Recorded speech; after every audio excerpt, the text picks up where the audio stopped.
ഒരു മനുഷ്യൻ മറ്റുള്ള മനുഷ്യന്റെ മുമ്പിൽ കൈ നീട്ടുന്നതാണ് ഏറ്റവും വലിയ ശാപം ആ മനുഷ്യന്റെ. അത് ആരാ ഉണ്ടാക്കുന്നത്? അത് ഈ പറയുന്ന പോലെ ഒരു ഭരണകൂടം ഉണ്ടാക്കുന്നല്ലേ?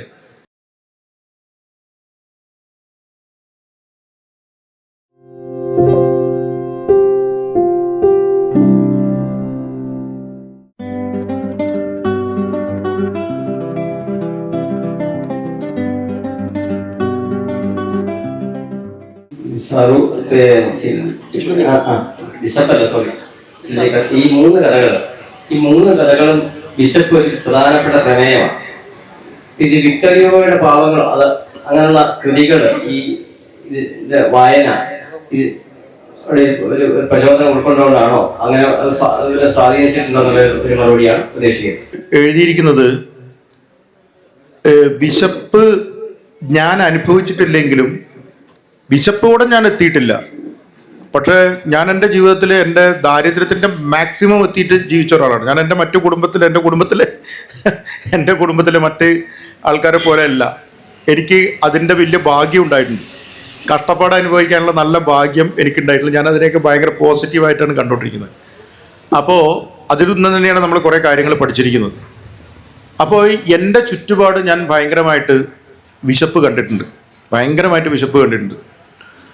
അപ്പോൾ ഇത് എൻ്റെ ചുറ്റുപാടുള്ള കാരണം നമ്മുടെ വീട്ടിൽ നിന്ന് ഞാൻ സ്കൂളിലേക്ക് ദോശ കൊണ്ടുപോകുന്ന സമയത്ത് എൻ്റെ വീട്ടിൻ്റെ തൊട്ടടുത്ത് ഞങ്ങളുടെ തോട്ടമുണ്ട്. വല്യച്ഛൻ്റെ തോട്ടം കേട്ടോ, മുത്തച്ഛൻ്റെ തോട്ടത്തിൽ സ്ഥിരം പണിയെടുക്കുന്ന ആൾക്കാരുണ്ടല്ലോ. അങ്ങനെ ഒരു കുടുംബം താമസിച്ചിട്ടുണ്ട്. അതിൽ 3 കുട്ടികളുണ്ട്. അതിൽ ഞാൻ ഈ ദോശ എടുത്ത് പോകുമ്പോഴേക്ക് തന്നെ ആ 3 കുട്ടികൾ ചാടി വീണിട്ട് എന്ത് ചെയ്യും, എൻ്റെ പാത്രം തുറന്നിട്ട് അതിൽ നിന്ന് ദോശയിലെടുക്കും. കാരണം അവർക്ക് അത് ഞാൻ കൊടുക്കുകയും ചെയ്യും. എനിക്ക് എന്താക്കണം, ഇത് തീർന്നാൽ മാത്രമേ അവിടെ പോയിട്ട് എന്ത് തിന്നാൻ വേണ്ടി പറ്റൂ. മറ്റേ പുഴുവിലുണ്ടാകുന്ന മറ്റേ പണ്ടത്തെ അതിൽ പുഴു ഉണ്ടാവും. ഏറ്റവും സുന്ദരിയായ പുഴുവിനെ ഞാൻ കണ്ടിട്ടുള്ളത് അമേരിക്കയിൽ നിന്ന് വന്ന അമേരിക്കൻ സുന്ദരിയാണ് പുഴു. അത് ഭയങ്കര ഇങ്ങനെ നോക്കുന്നത്, അത്രയും നല്ല പുഴുവാണ്. അപ്പോൾ ആ പുഴുള്ള സാധനം തിന്നാൻ വേണ്ടി അത് വീട്ടിൽ നിന്ന് തിന്നാൻ സമ്മതിക്കാത്തതുകൊണ്ട് നമ്മളത് പോയി തിന്നും. അപ്പോൾ ഇത് ഇവർ കൊടുക്കും. കാരണം ആ വീട്ടിലെന്താണെന്ന് വെച്ചാൽ ഒരു ദോശ ഉണ്ടാക്കുന്ന ആ ദോശ 4ആയിട്ട് മുറിക്കും.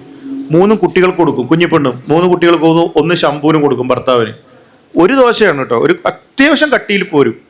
എന്നിട്ട് പിന്നെ ഇതെങ്ങനെയാണ്, പിന്നെ കുഞ്ഞിപ്പെണ്ണ് ഉച്ചവരെ വന്ന് പണിയെടുത്തിട്ട് വീട്ടിൽ നിന്നാണ് പിന്നെ വറ്റുമ്പോൾ എല്ലാം കുടിക്കുന്നത്.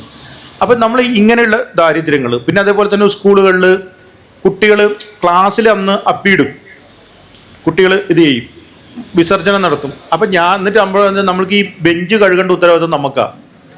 4ാം ക്ലാസ്സിലൊക്കെ കേട്ടോ, 4ാം ക്ലാസ്സിൽ നമ്മളൊക്കെ 4ാം ക്ലാസ് ആകുമ്പോൾ വലിയ ആളായില്ലേ, സീനിയർ അല്ലേ. അപ്പോൾ സീനിയേഴ്സിനെ വിളിച്ചിട്ട് അത് ഈ അത്യാവശ്യം കുറച്ച് പഠിക്കുന്നതെല്ലാം കൊണ്ട് നമ്മളെ തന്നെ മാഷ് വിളിക്കും. എന്നിട്ട് നമ്മളെ കൊണ്ട് ബെഞ്ച് കഴിയിക്കും. പിന്നെ പല്ല് തേക്കാതെ വരുന്ന കുട്ടികളുണ്ട്, ആ കാലഘട്ടത്തിലുണ്ട്. പല്ല് തേക്കാതെ കുട്ടികളെ കുറിച്ച് പല്ല് തേപ്പിക്കണം, നമുക്ക് കരിക്കട്ട കൊണ്ട് പല്ല് തേപ്പിക്കണം. ഇവരെ കുളിക്കാതെ വരുന്ന കുട്ടികളുണ്ട്. വെള്ളം എടുത്തിട്ട് തലക്ക് എത്രയോ പോർന്നിട്ട് ഞാൻ ഈ കുട്ടികളുടെ. അപ്പോൾ ഇങ്ങനെ എല്ലാ പണിയെടുത്തിട്ട് നമ്മൾ ജീവിച്ചുകൊണ്ടിരിക്കുന്നത്. ഒരു സ്കൂൾ എന്ന് പറഞ്ഞു കഴിഞ്ഞാൽ യഥാർത്ഥത്തിൽ പിന്നെ കുറേ അടുക്കളപ്പണിയും മറ്റേതെല്ലാം ഉണ്ട്. ഇതൊക്കെ ചെയ്തിട്ടാണ് നമ്മളത് ഇതാക്കുന്നത്. അപ്പം ഞാൻ എന്താക്കാന്ന് വെച്ചാൽ നമ്മൾ ഇങ്ങനെ ചെയ്ത കുട്ടികൾ എന്താക്കാന്ന് വെച്ചാൽ നമ്മൾ ലക്ഷ്യമിടും. കാരണം വൈകുന്നേരം പോകുമ്പോൾ എന്ത് കൊടുക്കും, അടി. കാരണം ഇതിന് ചെയ്യോടാ നീ, പെൺകുട്ടികൾക്കും അങ്ങനെ ആൺകുട്ടികൾക്കും തന്നെ. ഈ ബെഞ്ച് നമ്മല്ലേ കഴിയത്, അടി കൊടുക്കും. കാരണം മറ്റേ മോതിരവള്ളി ഇല്ല, നമ്മൾ പോകുമ്പോൾ ആ നല്ല വേദന വരുന്നത്, അതെടുത്തിട്ട് നല്ലോണം കൊടുത്തിട്ട് വീട് വരെ ഞാൻ തല്ലിയിട്ടുണ്ട് ചില കുഞ്ഞുങ്ങളാ. നീ മേലാൽ ചെയ്യും, അത് നമ്മളിനി ചെയ്തുകൂടാന്ന് പറഞ്ഞിട്ടാണ്. പിന്നെ ഞാൻ കുറേ കാലം കഴിഞ്ഞിട്ട് ആലോചിക്കും, എനിക്ക് ഭയങ്കരമായി സങ്കടം വന്നു. എന്താ സംഭവം എന്ന് അറിയോ, ഇവർക്കൊന്നും ഭക്ഷണമില്ല. ഇവരിപ്പോൾ അന്ന് ഫ്രിഡ്ജൊന്നും ഇല്ലല്ലോ. അപ്പോൾ വീട്ടിൽ നിന്ന് ഉണ്ടാക്കിയ ഭക്ഷണം ഇവർ തലേ ദിവസത്തെ മറ്റേ ഇതൊക്കെ കുളുത്തുവല്ലേ, കുളുത്തെന്ന് പറയില്ലേ, കുളുത്തെല്ലാം എടുത്തിട്ട് കൊണ്ടുപോയിട്ട് പഴഞ്ചോറ് കൊണ്ടുപോയിട്ട് വീട്ടിൽ വെക്കും. വീട്ടിൽ വെച്ചിട്ട് ഇത് പഴകും. ഈ പഴകിയ സാധനമാണ് ഇവർ തിന്നത്. ഇതിൻ്റെ പ്രശ്നം, ഇതിനൊരു വലിയൊരു സോഷ്യൽ പ്രശ്നമുണ്ട്, ഇതിന് സാമൂഹ്യ പ്രശ്നമുണ്ട്. അതുകൊണ്ട് അത് കഴിച്ചിട്ട് ഇവരുടെ വയറ് കയറായിക്കൊണ്ടിരിക്കുകയാണ്. അതുകൊണ്ട് സമൂഹത്തിൻ്റെ മുമ്പിൽ നാണം കെടുകയാണ്. ഒരു മനുഷ്യൻ മറ്റുള്ള മനുഷ്യൻ്റെ മുമ്പിൽ കൈ നീട്ടുന്നതാണ് ഏറ്റവും വലിയ ശാപം ആ മനുഷ്യൻ്റെ. അത് ആരാ ഉണ്ടാക്കുന്നത്? അത് ഈ പറയുന്ന പോലെ ഒരു ഭരണകൂടം ഉണ്ടാക്കുന്നതല്ലേ. ഇതിൻ്റെ ഉത്തരവാദിത്വം ആരാണ്? ഭരണകൂടമാണ്. ഇതിൻ്റെ ഈ നാണക്കേടിനുള്ള ഉത്തരവാദിത്വം ഭരണകൂടമാണ്. ആ ഭരണകൂടമാണ് ഈ ഇന്ത്യയിൽ ഇപ്പം 140 കോടി ജനങ്ങളുണ്ട്. അത് 25% ദാരിദ്ര്യരേഖ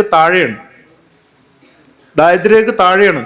ഇത് പറക്കൽ പ്രഭാകരൻ എന്ന് പറയുന്നത് നമ്മുടെ മറ്റേ ഇയാളുണ്ടല്ലോ, മറ്റേ ധനകാര്യ വകുപ്പ് മന്ത്രി, ധനകാര്യ വകുപ്പ് ഭർത്താവാണല്ലോ പറക്കൽ പ്രഭാകരൻ. രണ്ടുപേരും മറ്റേ ഇവിടുന്ന് JNU എന്ത് പഠിച്ചാണ്, ഇത് കഴിഞ്ഞാണ്. പറക്കൽ പ്രഭാകരൻ്റെ ലേഖനത്തിൽ പറക്കൽ പ്രഭാകരൻ തന്നെ ഭാര്യനെ കുറിച്ചിട്ട് ലേഖനം എഴുതിയിട്ടുണ്ട്, ഇവിടുത്തെ എന്താണ് ഇവിടുത്തെ സാമ്പത്തിക അവസ്ഥ എന്ന് പറഞ്ഞിട്ട്.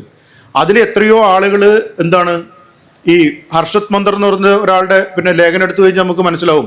അതിനകത്ത് ഇപ്പോഴും ഇന്ത്യയിൽ എത്രയോ കോടി ജനങ്ങൾ 2 നേരം 1 നേരം ഭക്ഷണം കഴിക്കുന്നവരുണ്ട് അത്രേ. മനസ്സിലായ? അപ്പൊ ഇങ്ങനത്തെ ഒരു സാഹചര്യത്തിലൂടെയാണ് നമ്മൾ പോയിക്കൊണ്ടിരിക്കുന്നത്. അപ്പൊ ഈ ഒരു പ്രശ്നമാണ് ഏതിൽ പറയാൻ ശ്രമിക്കുന്നത്. നമ്മുടെ ഇത്തരത്തിലുള്ള പ്രശ്നങ്ങളിലൂടെ കടന്നു പോകുന്നതുകൊണ്ടാണ് നമ്മൾ അനുഭവിച്ചിട്ടുണ്ട്. പിന്നെ അതേ സമയത്ത് തന്നെ പിന്നെ ഈ പറയുന്ന പോലെ നമ്മൾ പുറത്തുനിന്നുള്ളത് ആൾക്കാർ ഇത് അനുഭവിക്കുന്നത് കണ്ടിട്ടുണ്ട്. പിന്നെ യാത്ര ചെയ്യുമ്പോൾ ഇത് ഇഷ്ടം പോലെ നമ്മൾ കണ്ടിട്ടുണ്ട്.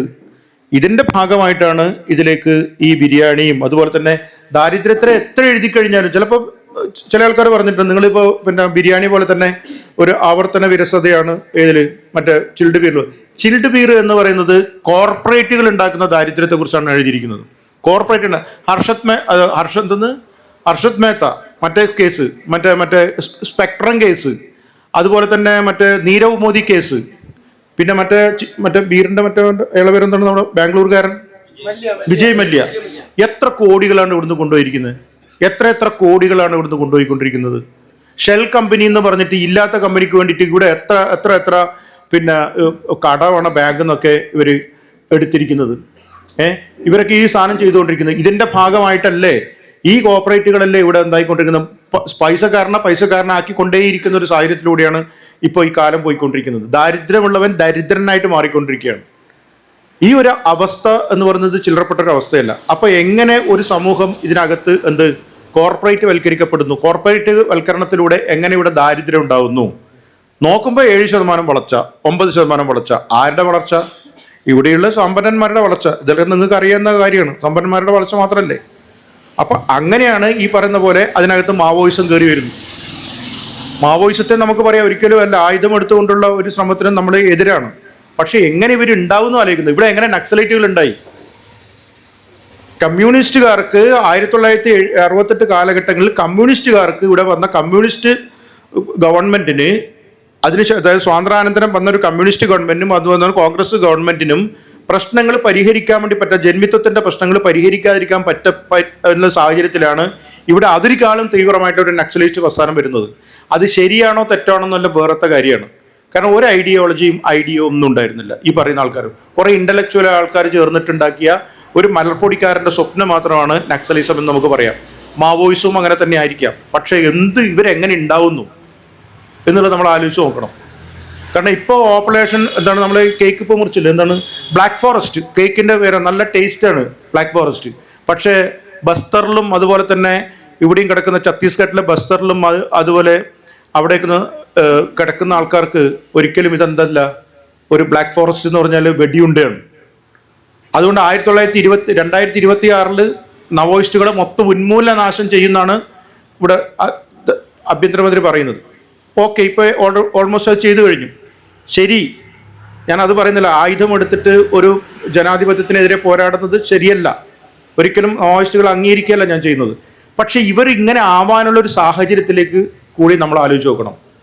ഇവരെ കൊന്നതുകൊണ്ട് മാത്രം ഇവിടെ നാളെ എന്തുണ്ടാവാതിരിക്കാൻ പോകുന്നില്ല, മാവോയിസം ഇല്ലാതിരിക്കാൻ വേണ്ടി പോകുന്നില്ല. മാവോയിസം ഇനി വരാത്ത രീതിയിൽ ഈ അടിസ്ഥാന വർഗത്തെ സാമ്പത്തികമായ ഉന്നമനത്തിലേക്കും വിദ്യാഭ്യാസപരമായ ഉന്നമനത്തിലേക്കും സാമൂഹ്യമായ ഉന്നമനത്തിലേക്കും ഇവരെ വളർത്തിയെടുക്കാനുള്ളൊരു ശ്രമം നടത്തുമ്പോൾ മാത്രമേ ഇവിടെ നിന്നുപോകും ഇത്തരത്തിലുള്ള തീവ്രവാദ സംഘടനകളിൽ ഇവിടുന്ന് നമുക്ക് ഇല്ലാതാക്കാൻ വേണ്ടി പറ്റുള്ളൂ. അപ്പോൾ ഇതിൻ്റെ ഭാഗമായിട്ട് ഇതിനകത്ത് എന്താ ചെയ്യുന്നത് വെച്ചാൽ മാവോയിസ്റ്റുകളെല്ലാം കൂടുമ്പോൾ ഇവർക്ക് പഞ്ചസാര വേണം, ഇവർക്ക് അരി വേണം, ഇവർക്ക് മറ്റേ സാധനങ്ങൾ വേണം. അപ്പോൾ ഇവർക്ക് ആയുധം മേടിക്കാൻ പൈസ വേണം. എന്ത് ചെയ്യും? അപ്പോൾ അവിടുത്തെ ആദിവാസികളെ പോയിട്ട് അവരെന്ത് ചെയ്യും? ആദിവാസികളാണ് അവർ ഇതാക്കി ചെയ്തുകൊണ്ടിരിക്കുന്നത്. അവിടെ പ്രശ്നങ്ങൾ ഉണ്ടാക്കിക്കൊണ്ടിരിക്കും. അവർക്ക് പറക്കാനുള്ള അതിൽ പറയുന്നുണ്ട്, മറ്റേ കഥയിൽ പറയുന്ന സാധനങ്ങൾ വെച്ച് മറ്റേ നമ്മളെ മറ്റേ ബീഡിയുടെ ഇല ഏറ്റവും കൂടുതൽ വരുന്നത് ഛത്തീസ്ഗഡിൽ നിന്നാണ്. ബീഡിൻ്റെ ഇല, ആ ബീഡിൻ്റെ ഇല എന്താണ് അതിന് പറയാൻ ഒരു പേര് വന്നിപ്പോ അതെ, ടെൻഡു ലീവ്സ് എന്ന് പറയുന്ന സാധനങ്ങൾ അവിടുന്ന് പറക്കിക്കൊണ്ടുപോകുന്നത് ആരാണ്? മാവോയിസ്റ്റുകൾ, ആദിവാസികളാണ് അത് പറക്കുന്നത്. അവരുടെ മെയിൻ വരുമാനമാണത്. അവിടെ ഒരുപാട് മരങ്ങളുണ്ട്. പക്ഷേ കുറേ കഴിയുമ്പോൾ മാവോയിസ്റ്റുകൾക്ക് പണമില്ല. അപ്പോൾ അവരോട് പറയും, മാവോയിസ്റ്റുകളോട് പറയും, ഇവരോട് പറയും, സാധാരണ കർഷകരോടും അവിടുത്തെ കാട്ടുവാസികളോടും പറയും, നിങ്ങൾ പറക്കി കഴിഞ്ഞാൽ നിങ്ങളെ വെടിയിച്ചു കൊല്ലും. മനസ്സിലായോ? അപ്പോൾ അവർക്ക് ഇതാക്കാൻ വേണ്ടി പറ്റില്ല. അതേ സമയത്ത് തന്നെ അവരെ വെടിവെച്ച് കൊല്ലാൻ വേണ്ടിയിട്ട് ആര് വരും? ഭരണകൂടം വരും. അപ്പോൾ ഇവർ ഇത് പറക്കുമ്പോൾ അവിടെ വെടി ഉതിർക്കുന്നതിൻ്റെ ഇടയിൽ കുറേ ആൾക്കാരെ ഇവിടെ മരിക്കും. അവിടെ ബസ്താറിലൊക്കെ കഴിഞ്ഞ പ്രാവശ്യം കണ്ടില്ലേ മരിച്ചത്? കാരണം വെച്ച് കഴിഞ്ഞാൽ ഒരു മെൻ്റലി റിട്ടയർഡ് ആയിട്ടുള്ള കുട്ടിയാണ് മരിച്ചത്. അപ്പോൾ അതിൻ്റെ അമ്മ പറഞ്ഞുകൊണ്ടിരിക്കുകയാണ്, എൻ്റെ മോൻ എന്ത് ചെയ്തു, എന്ത് പിന്നെ മാവോയിസ്റ്റാണ് എൻ്റെ മോൻ. ഈ ശവങ്ങളൊന്നും കിട്ടിയിട്ടില്ല. അതിൻ്റെ ലേഖനം ഉണ്ടായിരുന്നു മാതൃഭൂമിയിൽ. ശവങ്ങൾ കിട്ടുന്നില്ല. ശവങ്ങൾ കിട്ടാണ്ടിരിക്കുന്ന സമയത്ത് അതായത് ഡെഡ് ബോഡി വിട്ടുകൊടുക്കുന്നില്ല. അത് മാവോയിസ്റ്റുകളൊന്നും അല്ല, അവർ ആദിവാസികളാണ്. അവരെയാണ് ഈ പിന്നെ ഇവർ ഇതിൻ്റെ ഇടയിൽ ചിലപ്പോൾ എന്തായിരിക്കാം, വെടിവെപ്പിൻ്റെ ഇടയിൽ മരിച്ചു പോയതായിരിക്കാം, ആളുമാറി വെടിവെക്കുന്നതായിരിക്കാം. മരിച്ചു കഴിഞ്ഞാൽ പോയില്ലേ, അവരുടെ ഡെഡ് ബോഡി വിട്ടുകൊടുക്കുന്നില്ല. ആ ഡെഡ് ബോഡി വിട്ടുകൊടുക്കാത്ത സാഹചര്യത്തിൽ എന്ത് ചെയ്യുന്നു, അവരവരുടെ ബിലോങ്ങിങ്സ് വെച്ചിട്ട്, അവരുടെ ഷർട്ടും പാൻറ്റൊക്കെ ഉണ്ടല്ലോ, ഇത് വെച്ചിട്ടാണ് ശവസംസ്കാരം നടത്തുന്നത്. ഇതൊക്കെ നമുക്ക് ചിന്തിക്കാൻ പറ്റൂ. അപ്പോൾ ഇത്തരത്തിലുള്ള സാഹചര്യം, ഈ ദാരിദ്ര്യം അങ്ങനെ ഉണ്ടാവുന്നു. അത് കോർപ്പറേറ്റ് വൽക്കരണത്തിലൂടെയും മുതലാളിത്തവൽക്കരണത്തിലൂടെയും ഉണ്ടായിക്കൊണ്ടിരിക്കുന്ന പുതിയ സാമൂഹ്യ അന്തരീക്ഷമാണ്. ആ സാമൂഹ്യ അന്തരീക്ഷത്തിനെ കുറിച്ചിട്ടാണ് ഞാൻ ഈ ബിരിയാണിക്ക് ശേഷം ചിൽഡ് ബിയറിലേക്ക് വരുന്നത്. ഇത് കാർഷികാവസ്ഥ തകരുമ്പോഴുണ്ടാകുന്ന ദാരിദ്ര്യമാണ്. പക്ഷേ ഇത് കോർപ്പറേറ്റ് വൽക്കരണത്തിലൂടെ ഉണ്ടാകുന്ന ദാരിദ്ര്യമാണ്. പക്ഷേ ഇനിയും നമുക്ക് എന്ത് വേണ്ടി വരും? AI കാലഘട്ടത്തിൽ ഇനി വേറെ വീണ്ടും ദാരിദ്ര്യത്തെക്കുറിച്ച് നമ്മൾ എഴുതേണ്ടി വരും.